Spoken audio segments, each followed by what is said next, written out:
আবু জাহেল ডাকে, আরে সুমাইয়া, আমার কথা শুনবি না? এখনো বলতেছস রে সুমাইয়া? দাঁড়াও, তোমাকে আরো লজ্জা দিচ্ছি। ও মক্কার যুবকেরা, মক্কার পুরুষেরা, দেখা যা রে, সুমাইয়া বাতিজার কথা মানে আমার বাতিজার পক্ষে গেল। আমার বাতিজার পক্ষে যাওয়ার কারণে উলঙ্গ করে বেইজ্জতি করতেছি। আই তোরা কেকে দেখবি, আই তোরা কেকে দেখবি।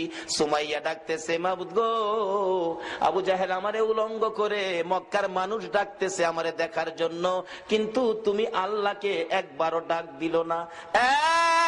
মাবুদ, আমি সুমাইয়া তোমারে ডাক দিলাম, তোমারে দাওয়াত দিলাম, তোমার বন্ধুর পাগলিনী সুমাইয়া রে তুমি আল্লাহ দেখা যাও না।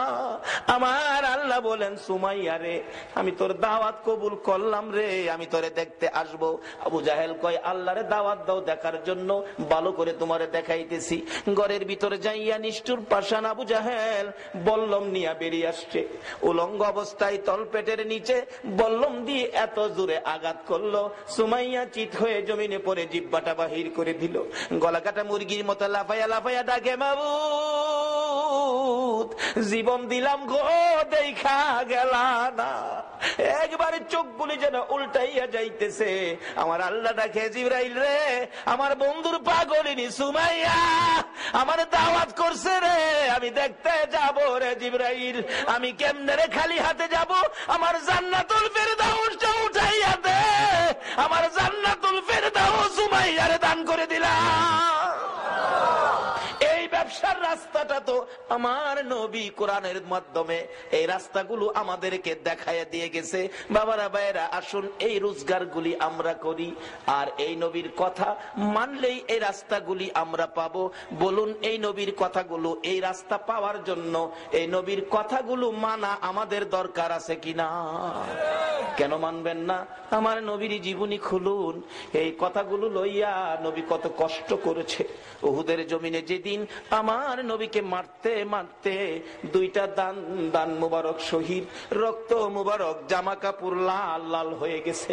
নবী কান্দে, সাহাবীরা রে আমার দুইটা দাঁত ভেঙে গেছে রে। সাহাবীরা কেউ তো পাশে নাই, এলোমেলো অবস্থায় যুদ্ধের ময়দান।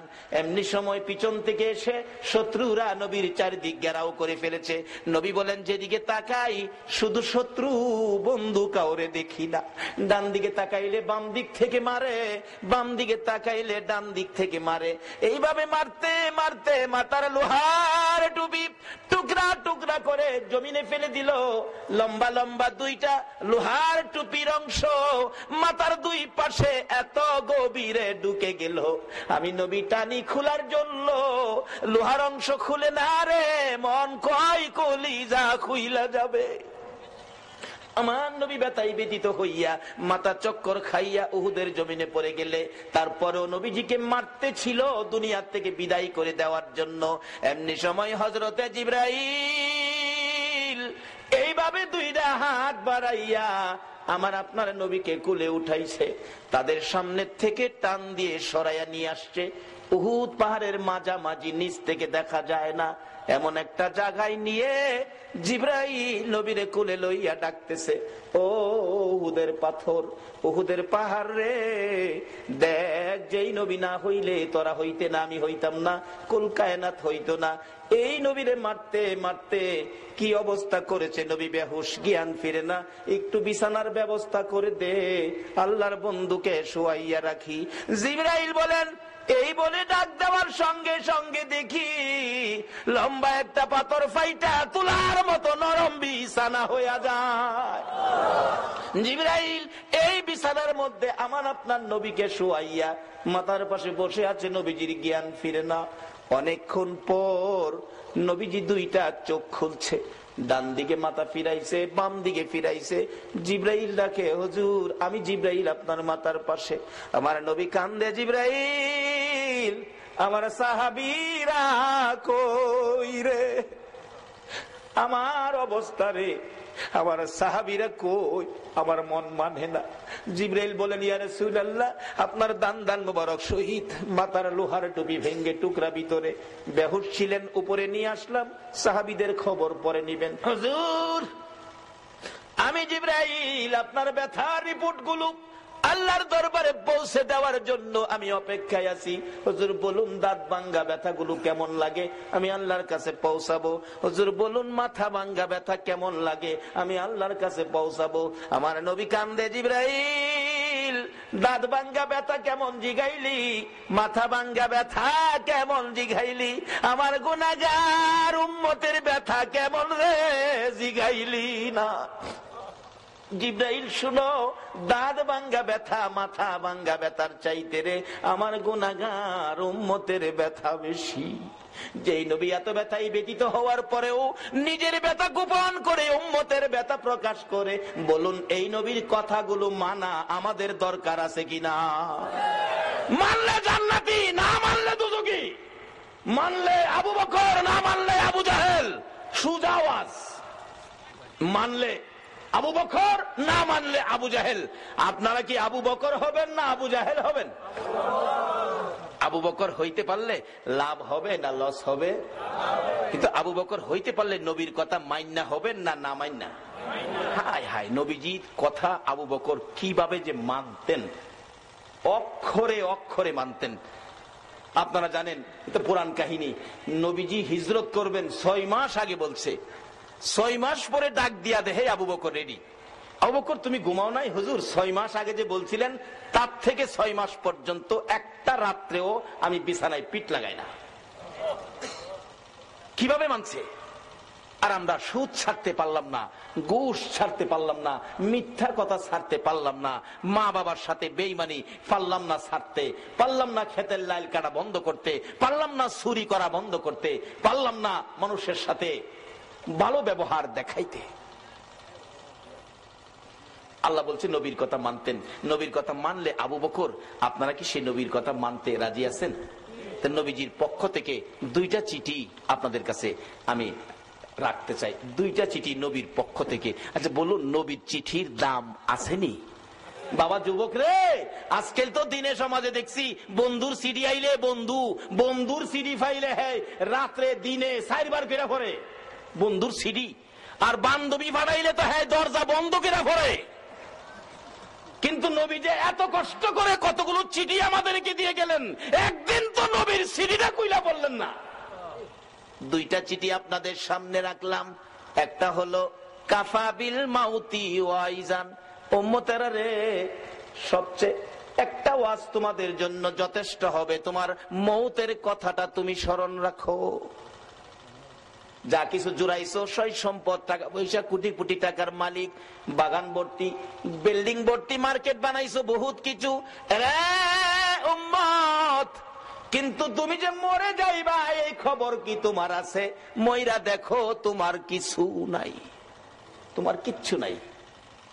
আচ্ছা বলুন, কোটি কোটি টাকার সম্পদ, মরার পরে আপনার কি আছে? বাস্তবে দেখেন, বিদেশি কম্বল গায়ে দিয়ে জাজিম বক্স খাড়ে ঘুমাইছেন, আধা ঘন্টা পরে মৃত্যু হয়ে গেছে, ছেলে মেয়েরা খবর পাইছে বাবার মৃত্যু। বলুন, বিদেশি কম্বলটা আপনার গায়ে রাখবে? যে জাজিম বক্স খাড়ে ঘুমাইছেন, বলুন রাত্র যতটাই বাজে এই বিছনাটার মধ্যে আপনারে রাখবে কিনা? ফলরে নামাইব।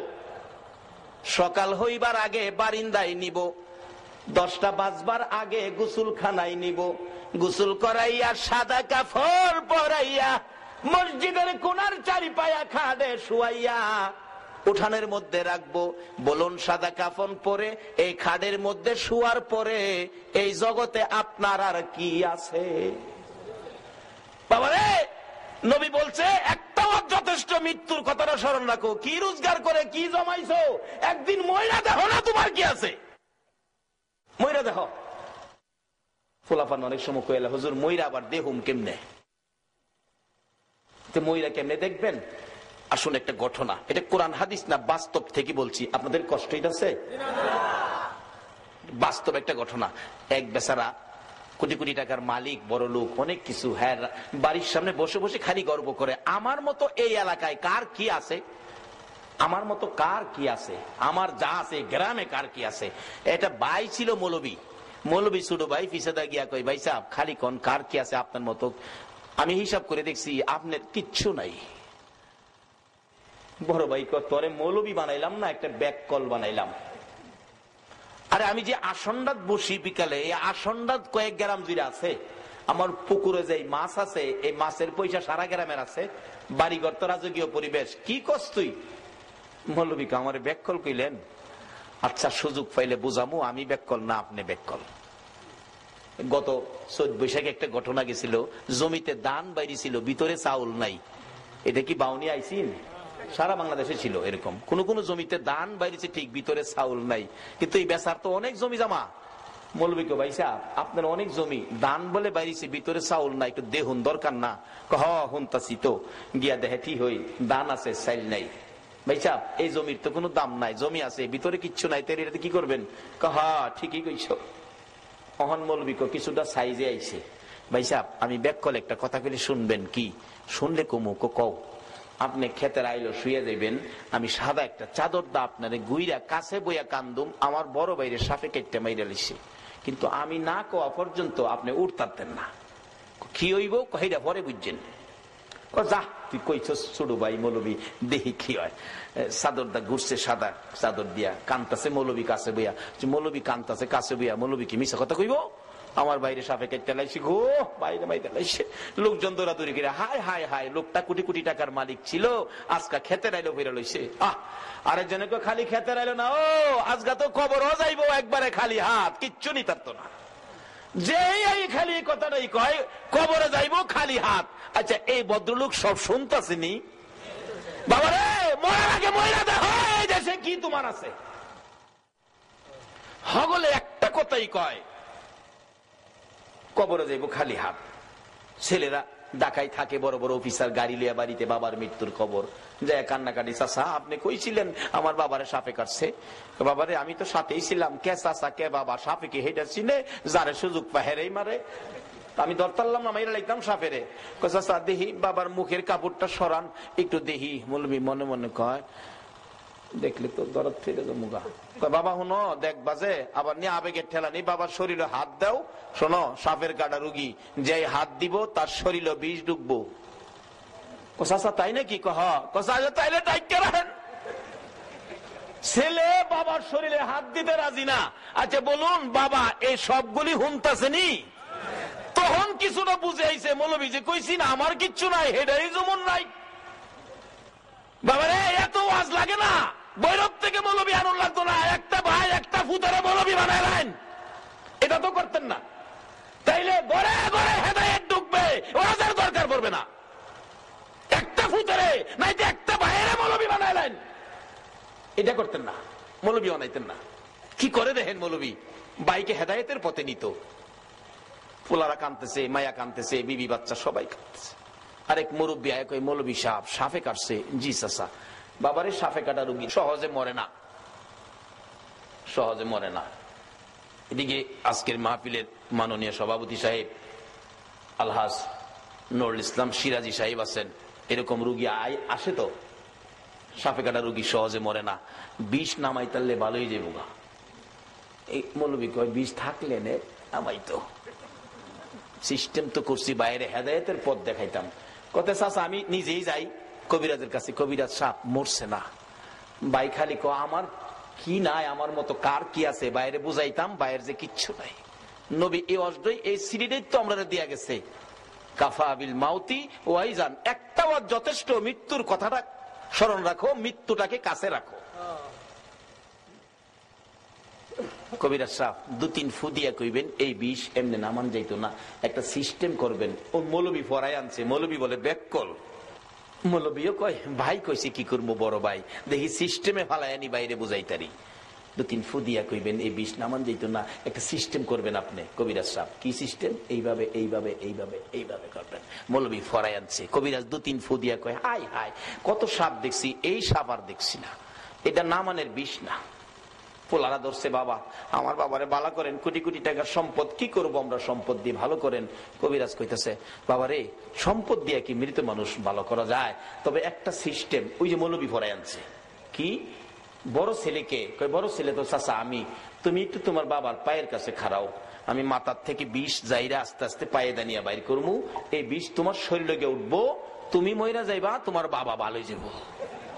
বড় ছেলে কো, চাচা যাইরেন না, যাইরেন না। না আমি অফিসের হেড অফিসার, দায়িত্ব বেশি। বাবার মৃত্যুর খবরে তাড়াতাড়ি আইছি, বিকালে যাওন গা লাগবো। বাবার মাটি দিলে মাটি দিলাইন। বড় গুলা কি কইতাছে, বাবা হুনতাছে নিও, খালি হুনদে না, হুনে না, কান্দে। বড় ছেলে, তোমার পড়ার খরচ চালানোর জন্য ফজরের নামাজ না পড়ে জমিতে কাজ করতে গেছি, হাইটা গেছি, রিকশায় উঠছি না, একটা জিনিস খাইতে মন চাইছে, খাইছি না, তোমার পড়ার খরচ বাড়ানোর জন্য, খরচ রাখার জন্য। আজকে তুমি বুঝি কও আমি রাজি না। মেজু ছেলে মাপসাই, ছোটরা কয় বায়াত যেখানে নাই আমি হ্যাঁ নেছি নাই আমি। মেয়ে কানতেছে, কি করবো কি করবো, বাবার বয়স হয়েছে, বাবা জাগা জাগা। বাড়ি অন্যি কানতেছে, কানতে কানতে ভাঙ্গা হইরা যা। কবিরাজ সাহেব আমি থাইকা কি করবো, আমি মইরা যাবো, সাপ জাগা আমি থাইকা কি করবো। কবিরাজ কো যাইবেন না আপনি? তাইলে আপনি ভাওয়ার কাছে কারণ আপনি যাইবেন যখন 20টা লইয়া যান, স্বামী বালক, আপনি যান গা। রাহেন কবিরাজ যাইবেন না। দেখেন উনার হায়াত নাই, সাপে কাটছে। হায়াত থাকলে মৌলবীরে থুইয়া ইলারে কাটে গেল গা, কাজে উনার হায়াত নাই, গেছে গা, মাটি দিলান, আমি জীবত লইয়া কয়দিন চলি। আচ্ছা এই ভদ্রলোক শুনছি নিও, অথচ এই বিবি ভাইয়া আমরা সোনার বাংলার কত যুবক গর্ভধারিণী মারে গড়তে বাইর করছো, মাথার গাম পাতায় ফালাইয়া রোজগার করে যে বাবা খাওয়াইছিল, এই বাবারে গড়তে বাইর করছো এই বিবি ভাইয়া। বিবি এখন রাজি না। কত যুবক বিবি পাইয়া মা বাবারে কষ্ট, চাকরি পাইয়া বেতন পাইয়া আলাদা খায়, নতুন ঘর বানছে, জাজিম কিনছে, বক্স খাট বানাইয়া বিদেশি কম্বল গায়ে দিয়ে ঘুমায়, প্রচন্ড শীত, মা বাবা ভাঙ্গা ঘরে রে, শীতে মা বাবার ঘুম হয় না। মা জানালাটা খুইলা ডাকে, আব্দুর রহমান, এত আরামের কম্বল গাই দিয়া ঘুমাইলি, মার খবর নিলি না। তোরা যেদিন আমার কুলে ছিলে রে, তোকে নিয়ে যখন আমি মা ঘুমের ঘরে ঘুমাইতাম, ডান দিকে যদি প্রস্রাব করে দিতি আমি তোরে বাম দিকে নিয়ে শোয়াইতাম, বাম দিকে যদি প্রস্রাব করে দিতি রে বাবা, আমি মা নিজে বিজা জায়গায় শুইয়া রে তোরে আমি শুকনা জায়গায় রাখতাম। আজকে কম্বল গাই দিয়ে ঘুমাও, মার খবর নিলা না। বলুন এই চরিত্রের মানুষ আমরা বাংলাদেশে আছে কিনা? এই মা বাবারে যারা কষ্ট দিবেন, যতই আমল আপনি করুন না কেন, মা বাবার চোখে পানি বেরিয়ে আসলে সকল আমল বরবাদ হইয়া যাইব। কত আমল করবেন, কত নেকি কামাইবেন। মুফতি মুহাদ্দিস মুফাসসির মক্কা মদিনার ইমাম যদি হও, মায়ে যদি সুতা পরিমাণ কষ্ট দাও, সব শেষ। এই বিবি ভাইয়া কত মারে কত বাবারে কষ্ট দিছে। ওই দিন পত্রিকায় দেখি ছেলে বাবারে কাইতে লাইছে, খুন করে লাইছে। ডেমরার ঘটনা, এই এক সপ্তাহ আগের ঘটনা মনে হয়। আজকে যদি ইসলামে পুরাপুরি ঢুকতে পারতাম, নবীর আদর্শে ঢুকতে পারতাম, এই কাজগুলি মুসলমানদের দ্বারা হতো না। আচ্ছা কেউ তো রাজি না, বিবিও রাজি না। আচ্ছা কেউ যে রাজি না, এই ভদ্রলোক সব শুনতাছেনি, তখন তার বুঝে আইছে মৌলবী যে কইছে আমার কিচ্ছু নাই, এটাই দেখা যায় ঠিক। কবিরাজ জিগায়, মৌলবী সাহেব আরো কেউ আসেনি, ছেলে মেয়ে বিবি বাচ্চা, কেউ তো রাজি হলো না, জীবন দিত, এই লোকটারে বাঁচাইতো, কেউ আছে? মৌলবী চোখের পানি ছেড়ে দিছেন, ও কবিরাজ সাহেব আর একজন মানুষ আছে রে, ইনি হলেন আমাদের গর্ভধারিণী মা। মা আছে আর কেউ নাই, মারে নিয়ে আসেন। আসতে পারবে না, বুড়া মানুষ বিছানায় পড়ে গেছে। দুইজন নিজস্ব লোক নিয়ে যান, দৌড়ে গেলেন, যাইয়া দেখে মা রুমের মধ্যে কানতে কানতে মা বালিশ ভিজাইছে। বলুন সন্তানের বিপদে মার চাইতে কান্দয়া পৃথিবীতে আর কেউ আছে কিনা? মৌলবী পাশে গিয়ে ডাকে, মা কানতে হবে না, তোমার ছেলে ভালো হবে, জীবিত হবে। বলস কি, কিন্তু শর্ত তোমাকে যাইতে হবে। তা আমার নিয়ে যাও। দৌড়ে দৌড়ে নিয়ে গেছে, কাছাকাছি গেলে দূর থেকে ডাক মারছে, কবিরাজ যাইস না বাবা, যাইস না, আমি মা আইছি। কাছে আসেন, আসছে, আপনার ছেলে ভালো হবে। কিভাবে বাবা, কি করতে হবে কও? আপনি পায়ের কাছে দাঁড়াবেন, বিষ জাইরা বাহির করে পায়ে দিয়ে আপনার উপরে মারবো, আপনি মরে যাবেন, ছেলে ভালো হবে। আপনাদের কাছে জানতে চাই মা রাজি হবে কিনা? আবু জাহেল একদিন খানায় কাবার গিলাফে ধরে টানে, ও খানায় কাবার মালিক, মুহাম্মদ নামে একটা যুবকের সাথে যুদ্ধ হবে, তুমি কিন্তু আমাকে সাহায্য কইরো। আল্লাহ বলেন যাইন, দেখা যাইব না। একটু পরে আমার নবীজিও আসছে, প্রভু গো আমার তো কেউ নাই আপনি ছাড়া, যুদ্ধে যেতে হবে, আমাকে কিন্তু সাহায্য কইরেন। আল্লাহ বলেন বন্ধু গো হেলাও আইসিন, আচ্ছা ঠিক আছে যান। আচ্ছা আপনাদের কাছে প্রশ্ন, দুজন খানায় কাবায় সাহায্য চাইছেন, সাহায্য আল্লাহ কাকে দিবেন? আরো জোরে কোন? আপনারা কি সে রাসূলের পক্ষে থাকতে রাজি আছেন? কে কে রাজি হাত তুলে দেখান তো।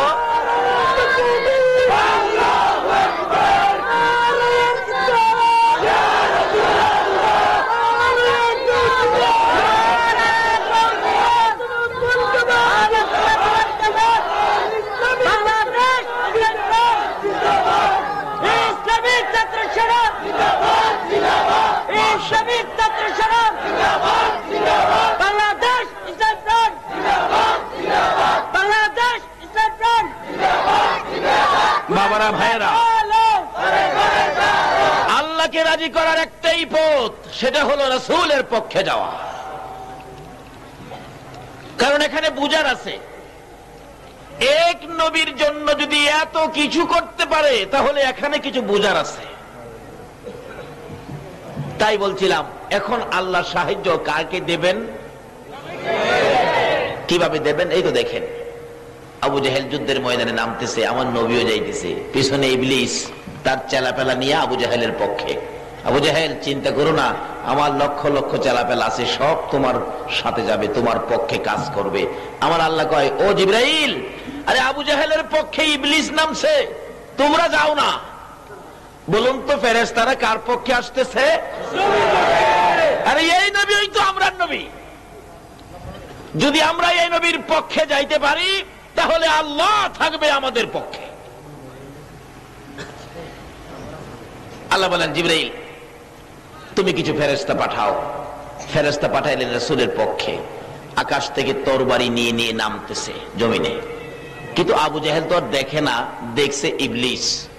ইবলিস দেখা কয় সঙ্গীরা রে, যেই বাহিনী আকাশ থেকে নামতেছে এই বাহিনীর সাথে কোলানো যাবে না, লড়বি না মরবি? কই বস কোন কি? ওই অবস্থা সুবিধা না, তাড়াতাড়ি ময়দান ছাড়, মরে মরে আবু জাহেলই মরুক।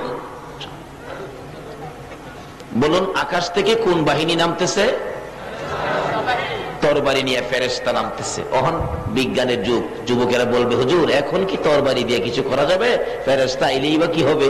এখন তো বিমানের যুগ, উপর থেকে বিমান দিয়ে বুমবিং করে আমাদেরকে শেষ করে ফেলবে। আল্লাহ বলবেন ভয় পাও না, তোমরা আমার রাসূলের পক্ষে থাকো, বিমানের ব্যবস্থা আমি আল্লাহর কাছেও আছে। আর পৃথিবীর বিজ্ঞানের বিমানে তেল মোবিল দিতে হয়, পাইলট দিতে হয়, নাট বল্টু দিতে হয়। আমি আল্লাহর গোডাউনে যে বিমান আছে, তেল মোবিল পাইলট নাট বল্টু লাগে না, হুকুম দিলেই বোম্বিং শুরু করবে। বিমানগুলোর নাম কি? কোরআন শরীফ, ওয়া আরসালা আলাইহিম তাইরান আবাবিল। আসেনি? আসেনি? সবগুলি আমাদের পক্ষে আসবে আমরা যখন রাসূলের পক্ষে যাব।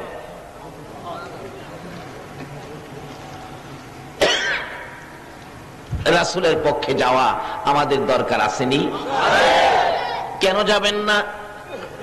আমার নবী যেদিন এই দেশ ছেড়ে সোনার মদিনার মাটিতে শুয়ে যাবেন, আমার আল্লাহ প্রস্তাব করেছেন জিবরাইল রে, যা রে আমার বন্ধুর কাছে যা। এই জমিনে বহু জায়গায় আমার বন্ধু মার খেয়েছে, বহু জায়গায় আমার বন্ধুর রক্ত মুবারক লেগে আছে। এই রক্ত মাখা জমিনের মধ্যে আমার বন্ধুর দাফন হবে না। আমার পক্ষ থেকে একটা প্রস্তাব আমার বন্ধুর দরবারে তুলে ধরো, আমার বন্ধুর দেহ মুবারক আমার আরশের ডান পাশে দাফন হবে। জিবরাইল বলেন প্রভু গো, এই প্রস্তাব তো আর কারো জন্য করেন নাই, আপনার বন্ধু খুব খুশি হবে। আমার আল্লাহ বলেন জিবরাইল রে, আমি তো চাই রে আমার বন্ধু খুশি করার জন্য, যাও জলদি যাও। জিবরাইল নবীজির সামনে হাজির।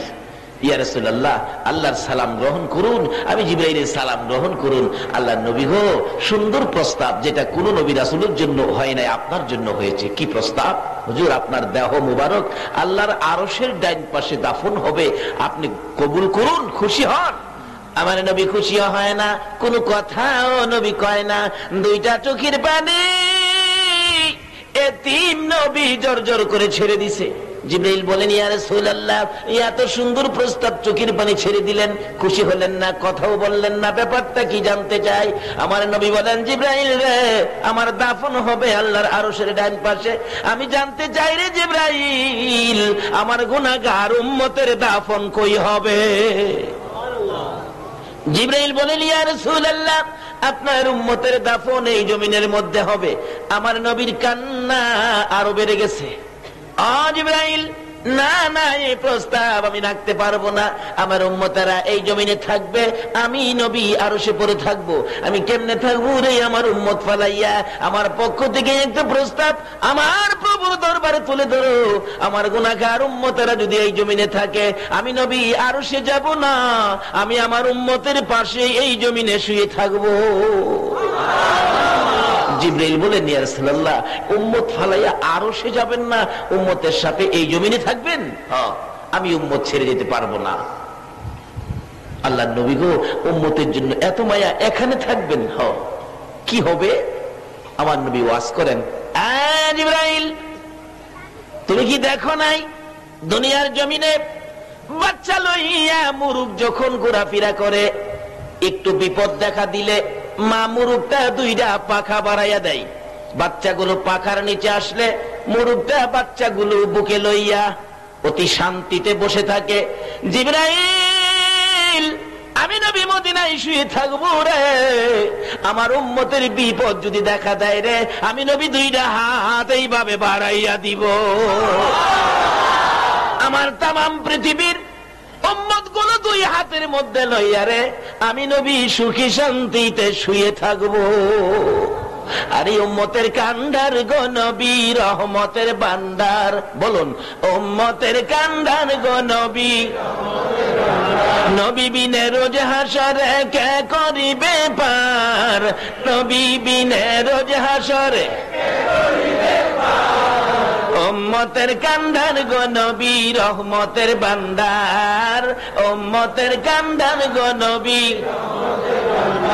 মোদের নবী দয়ার সাগর, গুনাহগার উম্মতের পাগল, মোদের নবী দয়ার গুনাহগার উম্মতের পাগল, রোজ হাসরে সেজদায় পড়ে কাঁদবে যারে যার, রোজ হাসরে সেজদায় পড়ে কাঁদবে যারে যার, উম্মতের কান্দার গো নবী, রহমতের বান্দার, উম্মতের কান্দার গো নবী,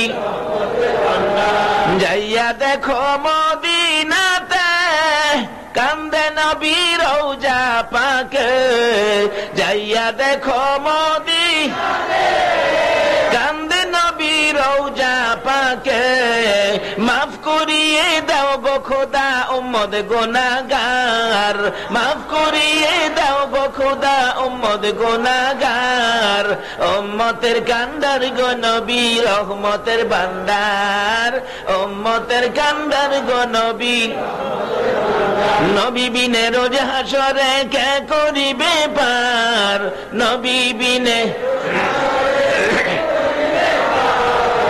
উম্মতের কান্দার গো নবী, রহমতের বান্দার, উম্মতের কান্দার। বলুন, এ নবীর পক্ষে থাকলে লাভ হবে না লস হবে? আসুন না, কি লাভ দেখি আজকে। লাভের চাঁদ রবিউল আউয়াল চাঁদ। তাই আমরা সে নবীর উম্মত হয়ে শুকর আদায় করেছি কার? আল্লাহ। আরো জোরে আল্লাহ। আল্লাহ। আল্লাহ এখন বলতেছেন, ও ফেরেশতারা, আমার বান্দারা আমাকে আল্লাহ বলে ডাক দিল, তোরা শুনছস? ফেরেশতারা কই, শুনছি তো। তোরা না কইছিলি এরা নাকি আমার আল্লাহ বলে ডাক দিবে না? ওই কবের কথা আজকে উড়াইছে। তাহলে এতে কি বোঝা গেল? ফেরেশতার পক্ষে না আমাদের পক্ষে? আচ্ছা, সে আল্লাহ যদি আমাদের পক্ষে থাকে, বলুন আমাদের কোনো আর অসুবিধা আছে? ফেরেশতারা বলেন, খোদা গো, ঠিকই তো, তারা তো আপনারে ডাক দিল, আপনারে ডাক দিল। আল্লাহ বলেন, শোন, খালি ডাক দিছে এই না, এই ডাকটা দেওয়াতে আমি আল্লাহ যে কত খুশি হয়েছি তা জানোস? ফেরেশতারা বলেন, খোদা গো, এটা খুশির কথা, আপনাকে ডাক দিছে, কতটুকুন খুশি হয়েছেন? আল্লাহ বলেন, শোনো, কতটুকুন খুশি হয়েছি বাস্তবে আসুন, বোঝানোর জন্য বলি। আপনাদের এই সাতকানিয়ায় কোনো একটা মা, একটা ছেলে 20 বছর বয়স হয়ে গেল, 20 বছরের মধ্যে মা এই ছেলেটার পক্ষ থেকে একটা ডাক শুনে নাই, 20 বছর বয়সে মারে একটা ডাকও দেয় নাই। আচ্ছা, এই আচার আচরণ কোন সন্তান যদি মায়ের সাথে করে, মা খুশি হবে না বেজার হবে? আজকের মাহফিল থেকে গিয়ে বাড়িতে যদি মায়ের ঘরের দরজাটাই দাঁড়ায়, রাত্র 12টাই হোক আর 1টাই হোক আর 2টাই হোক, যদি আগে মায়ের ঘরের দরজায় যায় ডাক মারে, মা, মা গো, 20 বছর পরে এই ডাকটা শুনলে মা খুশি হবে না বেজার হবে? মা দেখবেন ঘুম থেকে উঠে দরজাটা খুলবে, আমার ছেলের কণ্ঠ, আমার মা কইলো, দেখি তো ব্যাপারটা কি। খুলে যদি দেখে ছেলেটা দাঁড়ায় রয়েছে, মা খুশি না? বাবা গো, কিভাবে আমার এতদিন পরে মা কইয়া ডাক দিলি? মা দেখবেন খুশিতে আশপড়শি ঘরে মহিলাদেরকে জাগাবেন, চাচি আম্মা, খালাম্মা ঘুমিয়েছেন, শুনেন না, কি খবর, এত রাত্রে ডাকাডাকি? ডাকবো না? 20 বছর পরে আমার পোলায় আমার মা কইছে, কি কমু চাচি আম্মা? এই ডাকটা শোনার সাথে সাথে 20 বছরে আমার যা দুঃখ ছিল, এক ডাকে সকল দুঃখ পরিষ্কার হয়ে গেছে। আমার আল্লাহ বলেন, আরে দুনিয়ার মানুষ, মায়ের মতো একটা দরুদি যদি 20 বছরের দুঃখ এক ডাকে পরিষ্কার করে দিতে পারে, একটা মায়ের চাইতে কোটি কোটি গুণ দয়া বেশি আমি আল্লাহ। আজকের মাহফিলে বসে যারা আমাকে আল্লাহ বলে ডাক দিয়েছে, ফেরেশতারা 20 বছর বুঝি না, 30 বুঝি না, 90, 100 বুঝি না, যে বয়সেরই হোক না কেন, এই ডাক দেওয়ার সাথে সাথে আমি আল্লাহর বড় মায়া হয়ে গেছে, আমার বড় দয়া হয়েছে রে ফেরেশতারা, তোরা সাক্ষী হয়ে যা। এই ডাকের বিনিময়ে আমি আল্লাহ তাদের জীবনের গুনাহগুলো ক্ষমা করে দিলাম। ফেরেশতারা কই, প্রভু গো, এক ডাকে ক্ষমা করে দিলেন? হ্যাঁ দিলাম তো, অন্য নবী রাসূলের উম্মতের তো এক ডাকে ক্ষমা দেন নাই, কিন্তু এই নবীর উম্মতের যে এক ডাকে ক্ষমা করে দিলেন। আল্লাহ বলেন, ও ফেরেশতারা শুনো, আমার এই নবী এই উম্মতের জন্য কত কান্দাজে নবী কাঁদছে, কোটি কোটি বছর নুরানি রুহানি জগতে উম্মতের জন্য কাঁদছে, 63 বছর এই দুনিয়াতে কাঁদছে, এখনো রওজায় শুয়ে শুয়ে 24টা ঘন্টাই নবী আপনার আমার জন্য কাঁদতেছে। আমার আল্লাহ বলেন, ও ফেরেশতারা, আমার নবী এই উম্মতের জন্য খালি কান্দে রে, আমার নবীর কান্না দেখে আমি সহ্য করতে পারি না। আমি বন্ধুর সাথে কথা দিয়েছি, বন্ধু গো, তোমার উম্মতের একটু সুযোগ পাইলেই আমি মাফ করে দিব। তাই মাফের জন্য আজকের মাহফিলটা এবং আমাকে আল্লাহ বলে ডাকটা একটা সুযোগ পাইলাম, এই সুযোগে আমি আল্লাহ আমার বন্ধুকে খুশি করার জন্য এক ডাকে আমার বন্ধুর উম্মতের আমি মাফ করে দিলাম। এখন প্রশ্ন আসতে পারে, হুজুর মাপ যে করে দিল, আমরা মাপ পাইলাম কিনা? বাবারা, ভাইয়েরা, মিথ্যা কথা বলবেন না। যদি মাপ পেয়ে থাকেন, কিছুক্ষণ আলোচনা শুনতে মনে আগ্রহ জাগবে, মাহফিলে বসতে মনে কোনো বিরক্তি থাকবে না, এবং মনটার মধ্যে অশান্তি থাকবে না, মনটার মধ্যে শান্তি লাগবে। এখন কি আপনাদের মনে অশান্তি লাগে না শান্তি লাগে? কিছুক্ষণ আলোচনা শুনতে মনে আগ্রহ জাগতেছে না? বাড়ি যাইবেন গা? আচ্ছা, কে কে যাইবেন গা একটু হাত তুলে দেখান তো। 2-4 জন তুলছে, যাইব গা।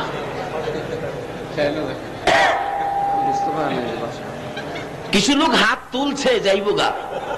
কই যাবেন? যে বাড়িতে যাবেন, এই বাড়িতে কি থাকা যাবে? এমন একটা দেশে আমরা থাকি, যে দেশের সিস্টেম হলো মানুষ এই দেশে আসতে পারে, থাকতে পারে।